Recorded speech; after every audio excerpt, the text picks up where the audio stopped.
Oi, gente, tudo bem? Continuando então a nossa meta 8, falando sobre citologia, que é o estudo da célula. Hoje nós vamos começar com o envoltório, com a membrana plasmática.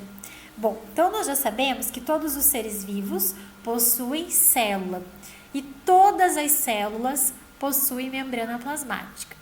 A membrana plasmática foi descrita por Singer e Nicholson em 1972, que chamaram a nossa membrana de modelo do mosaico fluido. Mosaico porque ela dá a ideia de pequenos pedacinhos que se organizam para formar um grande desenho, e fluido porque, se for do interesse da célula, essa membrana é maleável, tá? Nós veremos em seguida. A membrana plasmática é formada por uma bicamada, ou seja, uma camada dupla de lipídio e proteína. Esses lipídios são especificamente os fosfolipídios. Esse fosfolipídio é formado por duas porções, uma chamada cabeça, que é apolar e hidrofóbica. Hidro vem de água e fóbica vem de fobia, de medo, de rejeição. E a outra parte é a cauda. Ela é polar e hidrofílica. Fílico quer dizer próximo. Então, essa cauda reage bem com a água, enquanto a cabeça não, ok? E as proteínas? Bom, as proteínas são as responsáveis por fazer o transporte de substâncias, que nós veremos a seguir, por fazer o reconhecimento das células vizinhas e também por fazer a ancoragem de uma célula em uma outra célula. Nós veremos na sequência também. Nós dizemos que a membrana plasmática ela é semipermeável ou então de permeabilidade seletiva. O que isso significa?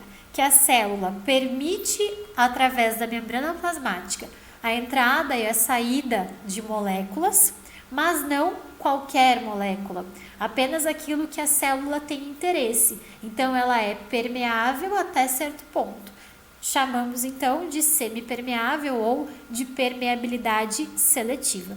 Nessa próxima imagem, nós temos uma dimensão melhor de como é que essa membrana funciona. Então, em volta de toda a célula, de todos os tipos de célula, nós temos essa dupla camada de fosfolipídio. Lembrando, cabeça e cauda. Só que a camada inferior, a camada interna, ali mais interna da célula, temos o fosfolipídio ao contrário. O que acontece? Sempre a cauda vai ficar próximo à outra cauda, ok? Então, no meu desenho aqui, acompanhe comigo, por favor. As nossas bolinhas azuis são as cabeças do fosfolipídio e aqui a gente tem a cauda. Essa é uma camada, mas a camada interna, ela está oposta, ela está virada. Então, a cauda e a cabeça. Sempre a cauda vai ficar próxima à outra cauda do fosfolipídio. É importante a gente lembrar que esses fosfolipídios, eles não são colados, eles não são grudados uns com os outros. Eles são muito próximos, mas eles não são grudados.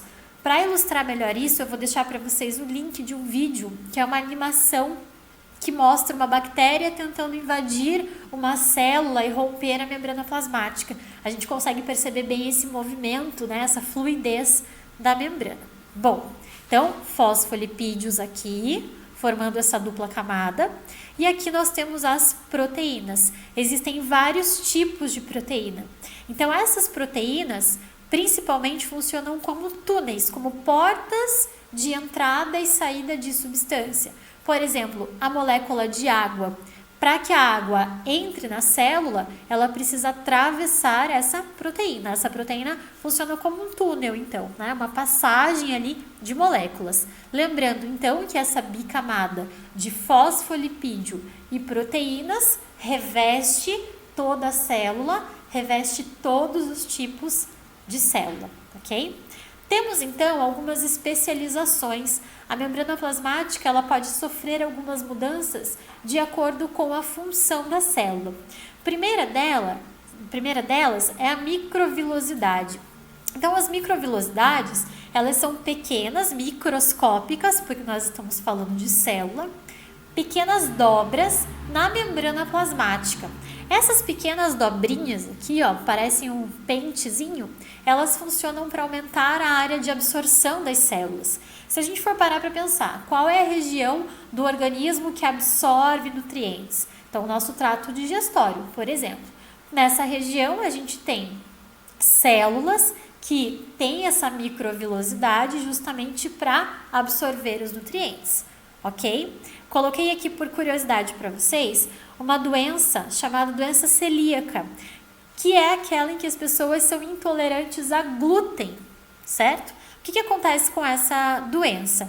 As pessoas, quando ingerem glúten, acabam gerando uma inflamação nessas microvilosidades, fazendo com que elas atrofiem. Com as microvilosidades atrofiadas, a absorção de nutrientes já não é mais tão eficaz. Por isso que as pessoas que são celíacas, que não podem, que têm intolerância a glúten, não devem ingerir alimentos, por exemplo, à base de trigo, de aveia e assim por diante.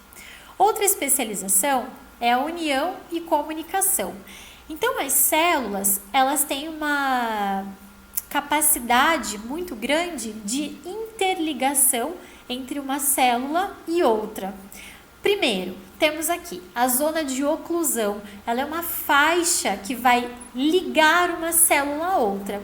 Se nós formos analisar, por exemplo, o nosso organismo, a nossa pele, o tecido epitelial, as células precisam ser muito unidas, porque é esse tecido que vai revestir e proteger o nosso corpo.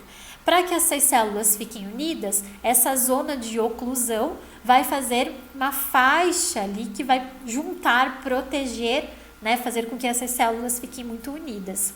A zona de adesão também são pequenas estruturas que vão ligar, grudar uma célula com a outra. As junções comunicantes são pequenos poros que permitem a comunicação, né, o transporte de substâncias de uma célula para outra. E os desmossomos. Se nós pegarmos o mesmo exemplo no nosso tecido epitelial, a nossa pele ela é grudada com os nossos músculos, certo? Então, a gente tem ali uma camada de gordura, enfim, mas para que essa célula fique fixa na célula de baixo, por exemplo, os desmossomos são placas que fazem essa fixação, beleza?